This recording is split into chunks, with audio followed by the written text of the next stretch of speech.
사연을 소개하겠습니다. 결혼을 몇 달 앞둔 어느 새벽, 동생에게 전화가 걸려왔습니다. 누나, 놀라지 말고 들어.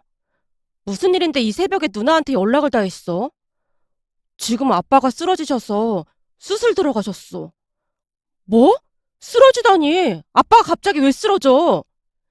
잠시 잠깐 꿈을 꾸고 있는 게 아닌가 싶어 제가 넋이 나간 채 두리번거리고 있었는데요. 휴대폰에서 동생의 목소리가 다시 들려왔습니다. 누나, 듣고 있는 거야? 듣고 있어. 근데 아빠가 왜 쓰러지신 건데? 의사 말이 뇌경색이라고 하더라고. 곧 수술 끝날 것 같으니까 수술 끝나고 나오시면 다시 전화할게. 엄마가 누나 걱정한다고 수술 끝나기 전까지 절대 전화하지 말라고 했는데 아무리 그래도 누나는 알고 있어야 할 것 같아서 연락했어. 대체 뭔 소리를 하고 있는 거야? 그럼 큰일이 있었으면 바로 연락을 했어야지. 그럼 새벽에 쓰러지신 거야? 어, 새벽에 화장실 다녀오시다가 갑자기 쓰러지셨어. 근데 수술하면 괜찮아진다고 하니까 너무 걱정은 하지 마. 동생이 침착한 목소리를 유지하려 애쓰는 모습이었어요. 하지만 동생도 많이 놀란 모양으로 침착하려 노력은 하고 있었지만 동생의 목소리에서 두려움 같은 것이 고스란히 전해져 왔어요. 엄마는 괜찮으셔? 너도 많이 놀랐겠네. 그렇지. 아빠가 쓰러지신 채 말도 못하고 몸도 가누지 못하고 계시는데 정신이 하나도 없어서 119 번호가 생각이 안 나더라니까. 그럼 119 구급차 타고 병원으로 가신 거야? 어, 그래도 구급차가 빨리 와서 얼마나 다행이었는지 몰라. 부른 지 얼마 되지도 않았는데 바로 집 앞에 도착을 했더라고. 119 구급대원분들께 얼마나 감사했는지 몰라. 암튼 수술 끝나면 다시 연락할 테니까 너무 걱정은 하지 마. 라며 동생이 전화를 끊었습니다. 그 뒤에도 꿈인지 생시인지 분간이 되지 않아 창문을 활짝 열었는데요. 창문 밖에서 차가운 공기가 훅 하고 들어오면서 그제서야 현실로 돌아온 느낌이었습니다. 잠시 후 팀장님께 급하게 연차를 사용하겠다고 조심스레 문자를 남겼고 예비 신랑에게도 전화를 걸었습니다. 도연 씨, 나 지금 집에 좀 내려가 봐야 할 것 같아. 집이라니? 본가 말하는 거야? 어, 급히 가봐야 할 것 같아. 새벽에 아빠가 쓰러지셨다는데 뇌경색으로 지금 수술받고 계신데. 순간 저도 모르게 울컥한 채 예비 신랑에게 말을 하고 있었고 예비 신랑이 놀란 채 물었어요. 뭐? 뇌경색? 지금 상태는 어떠신데? 그건 나도 아직 잘 모르겠어. 우선 내려가 봐야 경과를 알 수 있을 것 같아. 동생이랑 통화를 하긴 했는데 내가 걱정할까봐 동생이 말을 아끼는 모습이더라고. 그래? 그럼 우선 유진이 너 먼저 내려가고 있어봐. 나도 회사에 가서 연차 내고 바로 뒤따라 내려갈 테니까. 도연 씨도? 아니야. 내가 내려가서 경과 보고 연락할 테니까 굳이 안 그래도 돼. 그런 소리 하지 마. 우리 몇 달 있으면 결혼식이고 내가 사위인데 이런 상황에 사위인 나도 내려가야 하는 게 당연한 거잖아. 예비 신랑의 말에 순간 울컥하고 말았는데요. 평소에도 배려심이 많은 사람인 줄은 잘 알고 있었지만 그날따라 더욱 마음이 따뜻한 사람이라는 확신이 들었거든요. 그렇게 급히 운전을 해서 본가로 내려갔는데요. 엄마가 놀란 채 동생을 나무라고 있었어요. 누나한테 전화하지 말라니까 왜 전화를 했어? 놀라서 오다가 사고라도 났으면 어쩔 뻔했어. 엄마, 지금 그게 중요해? 이런 일이 있었으면 나한테 빨리 연락을 했어야지. 근데 아빠는 어떤 거야? 제 물음에 엄마가 애써 눈을 피하다가는 긴 한숨을 내쉬고 있었습니다. 그 모습에 걱정이 되어 제가 다시 물었어요. 엄마, 왜 그래? 수술이 잘 안 된 거야? 아니, 수술은 잘 됐다는데 앞으로 재활치료를 엄청 잘해야 한대. 재활치료라니? 설마? 그래, 오른쪽으로 마비가 왔대. 근데 재활치료만 잘하면 괜찮다고 하니까 너무 걱정은 하지 마. 재활치료도 엄청 힘들 텐데 걱정이네. 그래도 일찍 발견해서 얼마나 다행이야. 아빠 혼자 있다 그랬으면 진짜 큰일 날 뻔했잖아. 내가 볼 때는 하늘이 더운 거나 마찬가지야. 그건 그렇지. 하마터면 큰일 날 뻔했어. 엄마가 잠시 안도의 한숨을 내쉬다가는 다시 심란한 표정으로 앉아 있었는데요. 잠시 후 예비 신랑이 병원으로 들어오자마자 환한 미소로 반겼어요. 우리 이서방 왔는가? 바쁠 텐데 뭐 한다고 내려왔어. 고맙네. 고마워. 순간 말을 하던 엄마의 눈시울이 붉어져 있었는데요. 엄마는 저보다 예비 신랑에게 더 의지하는 모습이었습니다. 장모님, 많이 놀라셨죠? 처남도 많이 놀랐지? 처음에는 놀라서 손발이 막 벌벌 떨렸는데 의사가 수술이 잘 됐다고 하니까 한숨 돌렸네. 장모님, 우선 이거 하나 드세요. 처남도 하나 마시고. 이게 뭔가? 이거 우황청심환입니다. 많이 놀라셨을 것 같아서 오는 길에 사왔습니다. 세상에나, 우리 사이가 이렇게나 배려심이 많다니까. 고맙네, 고마워. 엄마가 예비 신랑의 손을 꼭 잡은 채 다시 감사 인사를 했습니다. 그 와중에도 정말 다행이었던 것은 빠른 시간 안에 병원에 갈 수 있어서 천만 다행이었던 것 같았어요. 그 뒤 다행히도 아빠는 재활 치료도 열심히 하면서 서서히 회복되어 가고 있었습니다. 하지만 우리 결혼식이 얼마 남지 않은 상태에서 그런 일이 벌어졌으니 아빠의 표정이 어둡기만 했어요. 그런 아빠를 보며 제가 조용히 물었습니다. 아빠가 너무 스트레스 받는 것 같은데 결혼식을 좀 미룰까? 혹시 사돈 양반들이 그러자고 하는 거야? 순간 아빠가 침울한 표정으로 제게 묻고 있었기에 제가 놀란 채 급히 대답했습니다. 아빠, 절대 아니야. 우리 시부모님들이 어디 그럴 분들이야? 그렇긴 하지. 근데 네 결혼식에 이런 꼴로 가는 게 좀 그렇긴 하지. 평소 아빠 성격은 긍정을 넘어 초긍정적인 편이었지만 갑작스레 그런 큰일을 겪다 보니 많이 위축된 모습이었습니다. 그런 아빠에게 그 어느 때보다 단호한 목소리로 제가 말을 했어요. 아빠, 우린 다 괜찮아. 근데 아빠가 그것 때문에 스트레스 받을까봐 그런 것뿐이야. 시부모님은 아빠만 괜찮다고 하면 그냥 예정대로 결혼식 올리자고 하셔. 그리고 아직도 몇 달 남았으니까 열심히 재활치료하면 되잖아. 제가 아빠를 안심시킨 뒤 병실 밖으로 나왔는데요. 엄마가 제 손을 잡아 끌더니 조용히 물었어요. 며칠 전에 사돈 양반 두 분이 병문안 왔을 때도 다 괜찮다고 하긴 했었는데 그냥 결혼식을 해도 되는 건지 모르겠다. 재활치료라는 게 시간이 걸리는 거라 아무리 열심히 한다고 해도 결혼식 날도 휠체어에 타고 있어야 할 것 같은데 시부모님이 여기까지 병문안을 오셨단 말이야? 너 모르고 있었어? 며칠 전에 왔다 가셨어. 우리한테 불편하면 결혼식을 연기해도 괜찮고 그냥 한다고 해도 아무 상관도 없다고 하시면서 우리한테 무조건 다 맞추겠다고 하셨어.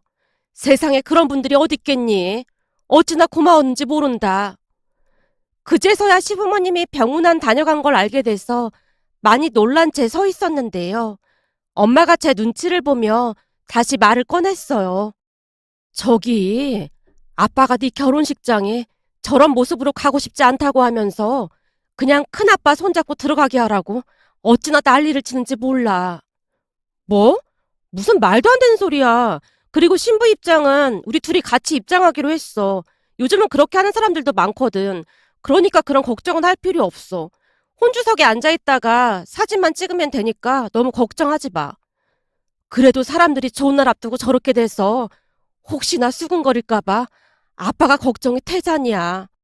거기다 결혼식 사진을 휠체어에 앉아서 찍는 것도 그렇게 싫은 모양이고.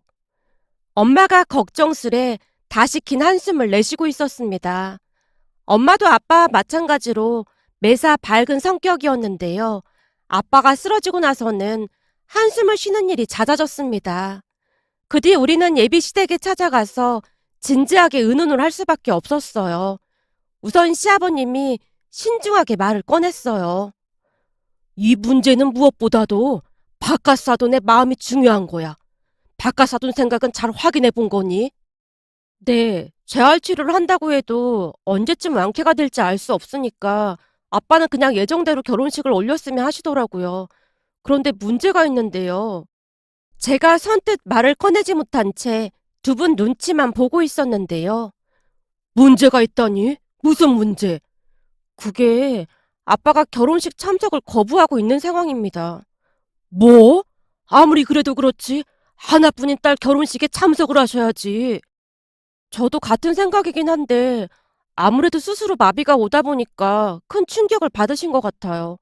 거기다 평소 워낙 건강하시던 분이라서 더 충격을 받으신 것 같아요. 이거 참 이럴 수도 없고 저럴 수도 없는 상황이네.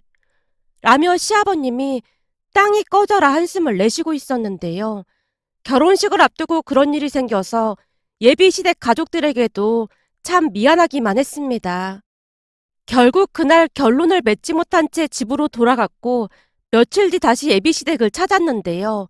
식사 후 예비신랑과 저는 거실에서 TV를 보고 있었고 예비 시부모님은 안방에서 무슨 대화를 하는 것 같아 보였어요. 그런데 주방에 물을 마시러 가다가 우연히 두 분의 대화를 듣게 되었습니다. 대화를 듣다가 저도 모르게 얼음이 된 채 계속해서 엿듣고 말았어요. 여보, 그렇게 하면 박가사돈이 상처받지 않을까? 그래도 어쩌겠어. 이 방법밖에 없는데. 내가 잘 말할 테니까 너무 걱정하지 말라고. 사돈 사이라 더욱 조심스러운데 내가 어떻게 걱정을 안 하겠어. 거기다 혹시 유진이가 알면 기분 나빠할 수도 있는 문제고 말이야. 예비 시어머님이 걱정스레 말을 하고 있었지만 예비 시아버님은 이미 결정을 한 듯 바로 실행에 옮길 태세 같아 보였어요. 그 자리에서 무슨 일인지 바로 물어볼까 잠시 망설이다가는 그냥 모른 척하고 말았는데요. 대화를 몰래 엿들은 것은 충분히 오해의 소지가 있기 마련이었으니까요.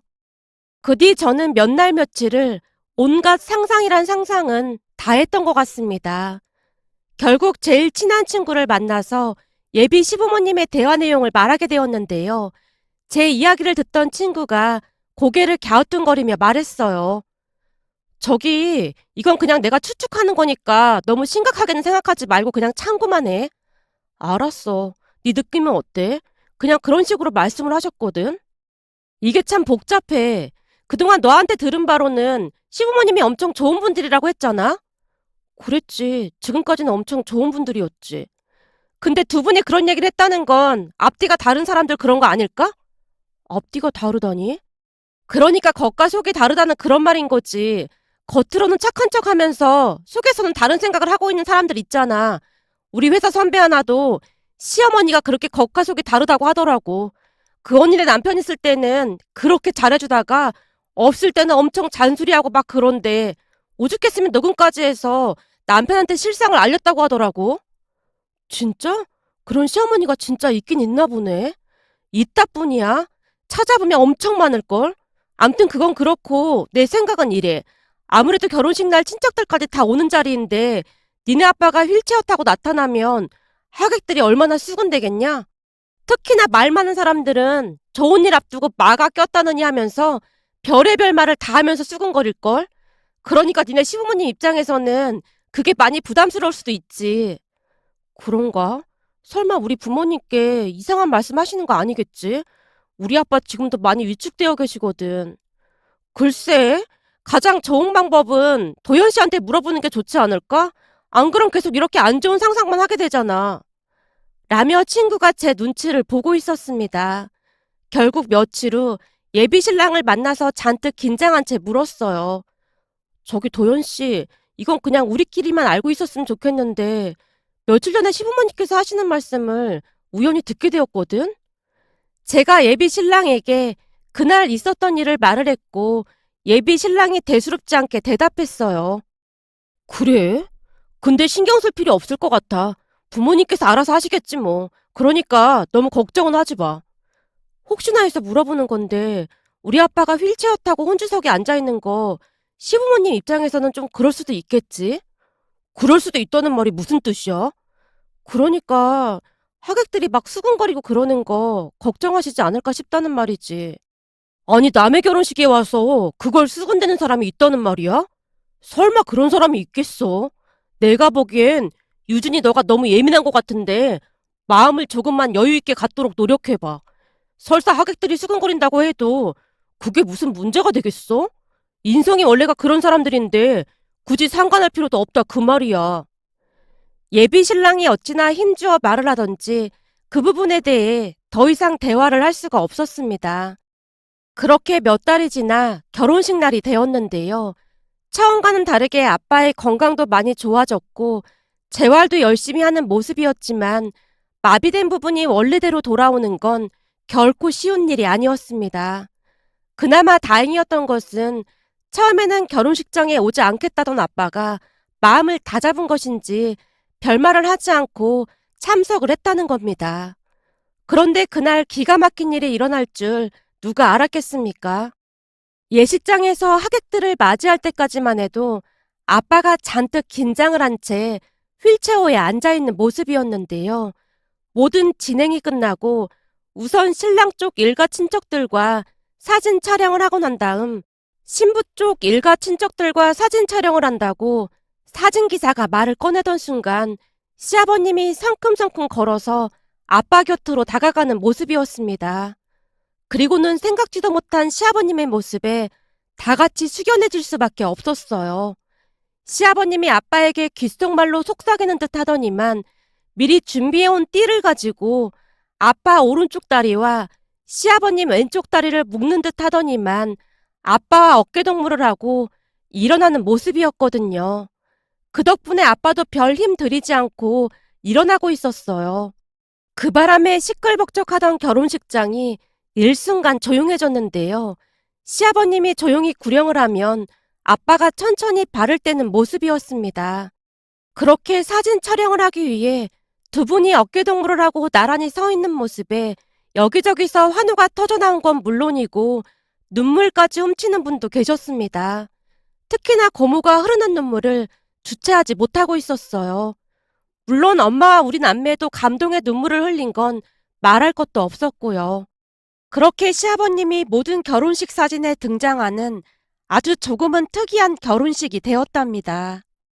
잠시 후 모든 촬영이 끝나고 고모가 시아버님께 조용히 감사 인사를 했어요. 어찌 보면 안 좋게 생각할 수도 있는 부분인데도 불구하고 이렇게 마음 써주셔서 정말 감사합니다. 우리 유진이가 이렇게 좋은 시부모님을 만나게 돼서 얼마나 좋은지 모르겠어요. 항상 감사하는 마음으로 살겠습니다. 라며 고모가 다시 한번 눈물을 훔치고 있었습니다. 그동안 고모도 얼마나 마음고생을 많이 했을지 그냥 한눈에 봐도 알 수가 있었어요. 그런 가족들의 모습에 마음이 따뜻해질 수밖에 없었고 우리는 세상에서 가장 행복한 결혼식을 올렸습니다. 더욱 다행이었던 것은 결혼식 이후 아빠의 표정이 많이 달라져 있었다고 해야 할까요? 그동안은 내내 위축된 모습이었지만 결혼식 이후에는 예전의 밝은 모습으로 돌아온 모습이었으니까요. 그러면서 그 어느 때보다 재활치료에 더욱 전념을 하는 모습이었습니다. 신혼여행을 다녀온 뒤 친정에 갔더니 아빠가 밝은 목소리로 말을 했거든요. 결혼식 전에 사돈 양반이 거의 주말마다 여길 내려와서 같이 일어나서 걷는 연습을 했어.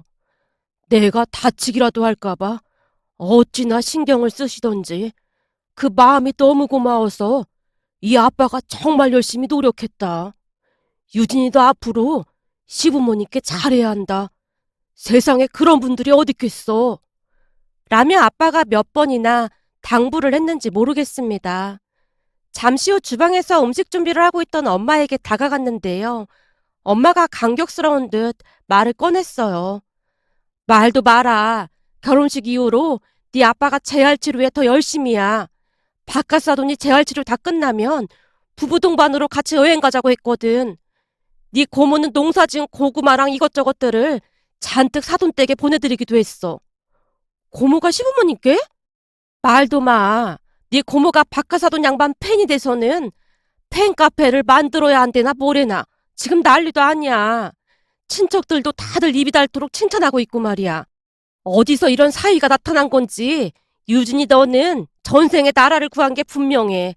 그니까 시부모님이랑 이서방한테 무조건 잘해야 한다. 라는 말을 한 100번은 넘게 한 것 같습니다. 그 뒤에도 아빠는 오랜 시간 재활치료를 하긴 했지만 이제는 많이 좋아져서 불편함 없이 홀로 걸을 수 있을 정도가 되었답니다. 얼마 전 엄마에게 전화가 걸려왔는데요. 시부모님과 함께 여행을 간다고 한껏 들떠있는 모습이었어요. 말도 마라. 지금 아빠는 신나서 잠도 못 자고 있고 니들 고모는 봉투에 돈까지 넣어와서는 잘 대접하라고 난리도 아니잖니. 안 받겠다는데도 굳이 넣어주고 갔어. 고모가 얼마나 좋아하던지 고모 입이 귀에 걸려 있더라니까. 엄마가 행복을 만끽하고 있는 모습이었습니다. 그 모습에 저까지 행복해졌는데요. 문득 이야기를 듣다가 시부모님께 너무나 감사한 마음이 들어 이렇게 글 남겨봅니다. 오늘의 사연은 여기까지였습니다. 즐겁게 보셨다면 구독, 좋아요 부탁드립니다. 고맙습니다.